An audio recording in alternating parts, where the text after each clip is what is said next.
ہر روز 5 نمازوں میں وہ ایک جگہ سے اپنے راستے سے گزر کے آتا تھا، تو اس کے راستے میں ایک عورت رہتی تھی جو فاحشہ تھی، جو لوگوں کو سرے عام گناہ کی دعوت دیتی تھی، اور اس عورت نے اس نوجوان پہ نظر رکھی ہوئی تھی، اور وہ آتے جاتے جب وہ مسجد میں آتا تو وہ عورت راستے میں کھڑی ہو جاتی، اس کو تنگ کرتی، اس کو گناہ کی دعوت دیتی، اور وہ ولا حول ولا قوت پڑھتا ہوا نکل جاتا، اس کی طرف نہ دیکھتا۔ ایک دن اس عورت کو غصہ آیا، اس نے کہا یہ بڑا متقی بندہ پھردا ہے، میں اس کو گناہ کی دعوت دے رہی ہوں، میرے در پہ تو جناب فلاں فلاں نوجوان بھی آتا ہے، فلاں فلاں بھی آتا ہے، اور یہ مجھے جو ہے وہ بھاؤ نہیں دے رہا۔ تو اس نے 2 اور اپنی جو اس کے ساتھ لڑکیاں تھیں، انہوں نے اس کو پابند کیا کہ ایسا کرو کہ صبح صبح کا ٹائم ہوگا، یہ صبح صبح اندھیرے میں یہاں سے گزرتا ہے اور صبح کوئی دیکھنے والا بھی نہیں ہوگا، دروازے پہ کھڑی ہو جاؤ، جیسے ہی یہ یہاں سے گزرے نا، اس کو ایک بازو سے پکڑنا، دوسرے بازو سے پکڑنا، اور اس کو گھسیٹ کے اندر لے آنا، اس کا سارا تقویٰ ہم نکالتے۔ اس عورت نے کیا کیا، سازش کر کے اس نوجوان کو کیا کیا، وہ جب وہاں سے گزرا تو آگے 2 لڑکیاں کھڑی تھیں، ایک نے اس کو ایک بازو سے پکڑا، دوسرے نے دوسرے بازو سے پکڑا، اور اس کو کھینچا، اور کھینچ کے جیسے ہی وہ اس کو اس کے گھر کے دروازے کے اندر لے گئی اور دروازہ بند کر دیا۔ جب دروازہ بند کیا تو اس شخص نے، اس نوجوان نے ولا حول ولا قوت پڑھتے ہوئے چیخ ماری، اور خوف خدا سے بے ہوش ہو گیا۔ کیا ہو گیا؟ بے ہوش ہو گیا۔ تو ان لڑکیوں نے، ان عورتوں نے ان کو ہلایا، ہلا کے دیکھا تو وہ تو بالکل وہ تو مرا ہوا ہے، وہ بڑی پریشان ہو گئی۔ پھر اس فاحشہ نے ان لڑکیوں سے کہا کہ یار یہ تو ہمارے گلے پڑ جائے گا، اور اگر فاروق اعظم کا دور ہے، اگر ان کو پتہ چل گیا تو ہماری تو خیر نہیں ہے، تو اب کیا کریں؟ انہوں نے کہا کہ ایسا کرو کہ اندھیرا ہے، صبح صبح کا وقت ہے، کوئی دیکھتا نہیں ہے، اس کو اٹھاتے ہیں، اٹھا کر کے دور راستے میں گلی میں پھینک دیتے ہیں۔ انہوں نے کیا کیا، اس بے ہوش نوجوان کو اٹھا کر کہیں باہر راستے میں گزرگاہ تھی، اس میں پھینک کے واپس آ گئی۔ اب واپسی میں جو صحابہ اکرام نماز پڑھنے کے لیے گئے ہوئے تھے، جب واپس آئے تو انہوں نے راستے میں دیکھا کہ نوجوان پڑا ہوا ہے، وہی وہ تو فوت ہوا، مرا ہوا پڑا ہے۔ وہ اس کو اٹھا کر اس کے گھر لے گئے۔ جب گھر لے گئے تو کچھ دیری کے بعد اس نوجوان کو ہوش آیا۔ کیا آیا؟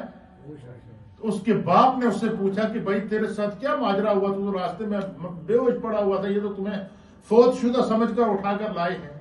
تو اس نوجوان نے پورا واقعہ اپنے والد کو بتایا کہ میں اس طرح ہر روز نماز پڑھنے کے لیے جاتا ہوں، اور یہ عورتیں راستے میں کھڑی مجھے تنگ کرتی تھیں، اور اللہ کے خوف کی وجہ سے میں ان پہ توجہ نہیں کرتا تھا، لیکن آج انہوں نے زبردستی مجھے پکڑ کے جب اندر لے گئی اور دروازہ بند کیا تو اور تو کچھ نہیں، میں نے اللہ کے خوف کی وجہ سے اللہ کی بارگاہ میں عرض کیا کہ بار الہ تو ہی میری عزت بچانے والا ہے، اور میں خوف خدا کی وجہ سے میں نے چیخ ماری تو میں بے ہوش ہو گیا۔ یہ واقعہ اس نوجوان نے اپنے باپ کو سنایا، اور یہ واقعہ سناتے ہی پھر اس نے دوبارہ چیخ ماری۔ کیا ماری؟ دوبارہ چیخ ماری، اور اس کی روح اپنے باپ کے سامنے پرواز کر گئی۔ اب وہ فوت ہو گیا۔ تو اس کے والد نے حضرت فاروق اعظم کو یہ سارا واقعہ سنایا کہ یہ اس کے ساتھ واقعہ پیش آیا، اس طرح یہ گھر میں واپس لایا گیا تو ہوش آیا۔ تو اس کے باپ نے کہا میں نے اس سے پوچھا تو بس اس نے پھر وہ واقعہ مجھے سناتے ہوئے تو چیخ ماری، اور پھر یہ دوبارہ نہیں اٹھ سکا۔ تو حضرت فاروق اعظم کی آنکھوں میں آنسو آ گئے۔ آپ نے فرمایا مجھے اس کی قبر پر لے چلو۔ کیا کرو؟ مجھے اس کی قبر پر لے چلو۔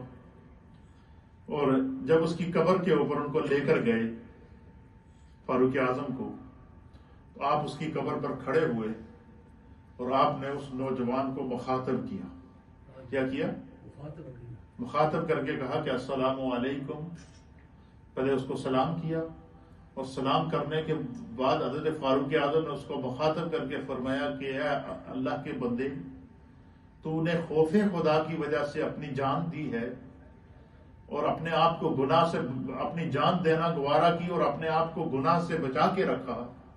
میرے رب کا فیصلہ ہے کہ وَلِمَنْ خَافَ مَقَامَ رَبِّهِ جَنَّتَانِ، کہ جو شخص اللہ کے خوف کی وجہ سے جو ہے وہ اپنے آپ کو گناہ سے بچا کے رکھتا ہے، اور اپنا وَلِمَنْ خَافَ مَقَامَ رَبِّهِ جَنَّتٌ، اللہ نے اس کے لیے 2 جنتیں رکھی ہیں.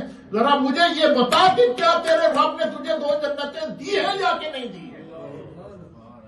یہ حضرت فاروق اعظم اس نوجوان کی قبر کے اوپر گئے اور جا کر اس سے پوچھا کہ خدا کے خوف کی وجہ سے گناہ کو چھوڑنے والے، خدا کے خوف کی وجہ سے اللہ کے راستے میں اپنی جان قربان کرنے والے نوجوان، 5 وقت کی نماز میرے پیچھے پڑھنے والے اور اللہ کی خوف کی وجہ سے اپنی جان کو قربان کرنے والے نوجوان، ذرا یہ تو بتا میرے رب کا فیصلہ ہے کہ وَلِمَنْ خَافَ مَقَامَ رَبِّهِ جَنَّتَانِ، کہ جو بندہ خدا کے خوف کی وجہ سے اللہ سے ڈرتا رہا اللہ اسے 2 جنتیں عطا فرمائے گا. یہ بتا کیا میرے رب نے تجھے 2 جنتیں دی ہیں یا کہ نہیں دی ہیں؟ امام فخر الدین رازی رحمۃ اللہ علیہ نے اس آیت کے تحت لکھا ہے کہ رب کعبہ کی قسم، اس نوجوان کی قبر سے آواز آئی، یا امیر المؤمنین، اللہ کا وعدہ حق ہے، خدا نے مجھے 2 جنتیں عطا فرما دی. قبر سے اس کی آواز آئی کہ اللہ نے مجھے 2 جنتیں عطا کر دی ہیں. اس روایت کو لکھنے کے بعد اس کے اوپر محدثین نے 6 تبصرے کیے. کیا تبصرے کیے ہیں؟ پہلا تبصرہ یہ کیا کہ گناہ کی ترغیب کے موقع پر اللہ کو یاد کر کے اس کے خوف سے گناہ کو ترک کر دینا یہ 2 جنتوں کے حصول کا سبب ہے. کہ جو بندہ اللہ کے خوف کی وجہ سے گناہ کو چھوڑ دے اور کوئی اسے روکنے والا نہ بھی ہو، لیکن اس کے دل کا تقوی، اس کا ایمان اس کو روک دے کہ یہ گناہ